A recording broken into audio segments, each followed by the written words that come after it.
से ही हमारा जो सम्मान राशि है, मैया सम्मान राशि, जो पूर्व में एक महीने 1,000 रुपये का था,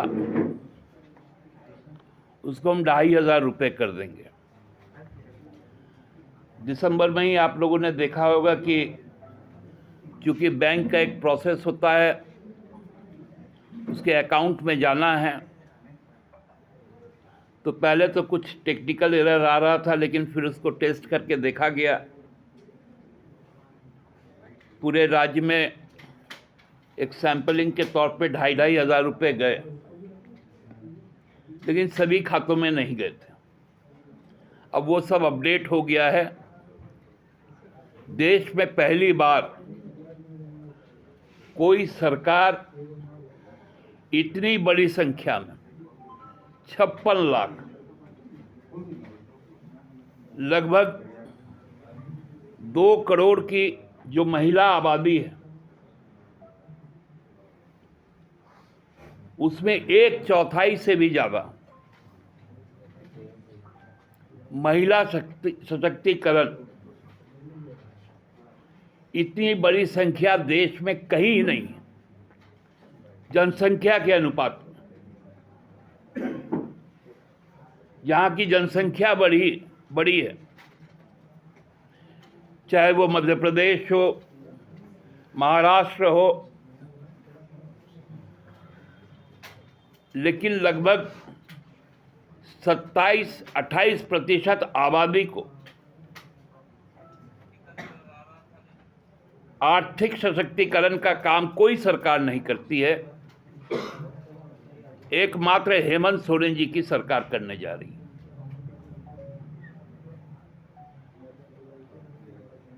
ये हम लोगों का एक खुशी का और गर्व का पल होगा। और दिसंबर में जिन खातों में नहीं गया था, जनवरी में उन खातों में वो भी आ जाएगा जो बैलेंस था।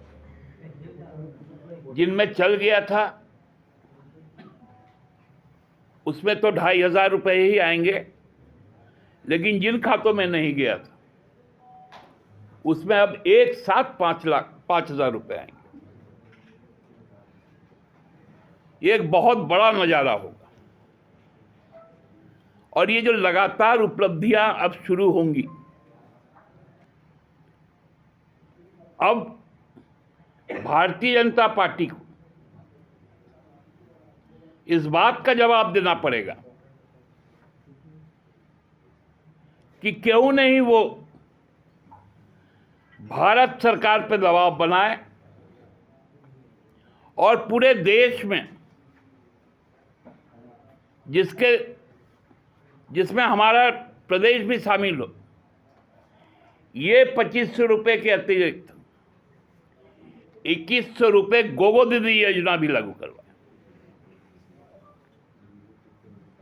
क्योंकि प्रधानमंत्री किसान सहायता राशि मिलता है 600 रुपये,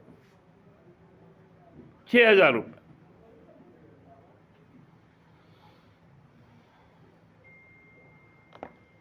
तो ये 2,500 के अलावा 2,100 अब भारत सरकार झारखंड के हमारे मैया को, हमारी बहनों को, हमारी बेटियों को देने का काम करे। ये काम जिस दिन बाबूलाल जी करवा देंगे, हम लोग उनको धन्यवाद देंगे। नहीं तो जहां वो वर्ष का अंत बिताए हों, घूमने फिरने गए हों, फिर से वहीं पर रहे। क्योंकि जब जब राज्य में आएंगे तब तब उनको तकलीफ होगी मानसिक तौर पर, तब तब उनके मुंह से कुछ कुछ विकार निकलेगा।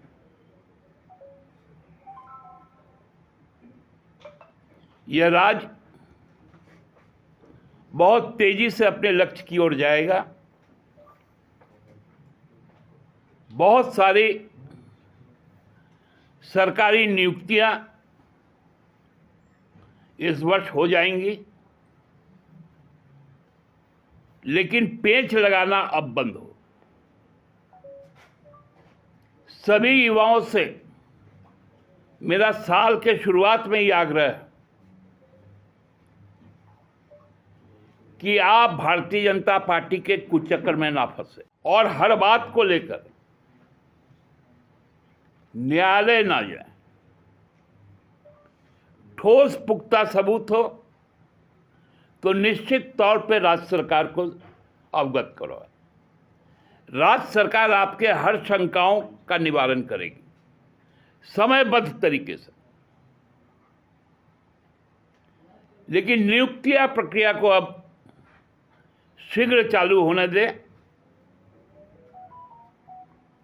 क्योंकि जहां पर भी नियुक्तियां होंगी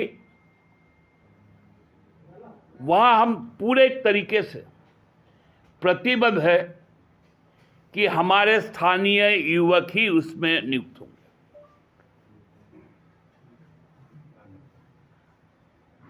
आप सबको अंत में बहुत बहुत पुनः एक बार शुभकामना के साथ धन्यवाद। दादा, ये अब 500 रुपये गोगो दीदी वाला बता रहे थे, थोड़ा सा विस्तार से बताएंगे क्या 500 रुपये वसूली की बात? देखिए, बहुत सारी शिकायतें हम लोगों के पास आई कि चुनाव के पहले भारतीय जनता पार्टी ने एक पर्चा छपवाया था कि हम 2100 रुपये देंगे, उसका फॉर्म भरवाया था गोगो दीदी योजना के नाम पर। उसमें उन्होंने 500 रुपये करके वसूला था एक फॉर्म पर, एक फॉर्म पर। ये करोड़ों में वसूली हुआ और वो धन चुनाव में खर्च हुआ। उस धन को रिकवर करने के लिए अब कार्रवाई शुरू की जाएगी। सरकार करेगी? निश्चित तौर पर सरकार करेगी। दादा, आपने कहा कि पूछ रहे हैं। देखिए, विपक्षी तो स्थानीय नहीं रह गया, उनका नेतृत्व ही तो बाहरी लोग कर रहे थे। इसलिए कम से कम आईना के सामने खुद खड़े हो जाए, उनको लगने लगेगा कि वो यदि स्थानीय है। हर गांव देहात का आदमी एक दूसरे को जानता है, पहचानता है, रिश्ता है, नाता है। और हमने तो खतियान को माना है, 32 का खतियान, उस पर तो हमने राजभवन में अपना प्रस्ताव भी भेज दिया। अब राजभवन उसको क्लियर कर दे। दादा, 450 रुपये जो गैस सिलेंडर की बात कही गई थी, उस पर अब कोई चर्चा नहीं हो रही, इस पर भी सवाल उठाया जा रहा है। अभी देखिए, बहुत सारी चीजें आने वाले दिनों में। अब 1,36,000 करोड़ रुपए वाला आप लोग तो उनसे सवाल पूछते नहीं। आप लोग 1,36,000 करोड़ का सवाल पूछ लीजिएगा तो 450 भी हो जाएगा। संसाधन तो आने दीजिए। दादा, आपने युवाओं से कहा कि जो भी एग्जाम है उसको बाधित ना करें, कोर्ट ना जाए, जो प्रमाण है वो सरकार को दे। सीजीएल वाले एग्जाम में एसआईटी जांच चंपा सोरेन जब मुख्यमंत्री थे उन्होंने दिया, उसकी रिपोर्ट आज तक नहीं आई। दोबारा अब सीआईडी जांच उस पर सरकार ने कर। देखिए, उस जांच रिपोर्ट के बीच में ही लोग राजभवन चले गए तो एक और जांच बैठ गया। अब वो जांच खत्म होने से पहले लोग हाईकोर्ट चले गए, एक और जांच बैठ गया। इसलिए मैं कह रहा हूं, अपील कर रहा हूं कि स्पेसिफिक कोई यदि आपको आशंका हो तो वो आप राज्य सरकार के संज्ञान में लाइए, क्योंकि जितना बार आप कोर्ट जाएंगे नुकसान आप ही को होगा। क्योंकि न्यायिक प्रक्रिया का भी सम्मान करना है, उसके अलग होकर आप काम नहीं कर सकते। दादा, जेपीएससी अध्यक्ष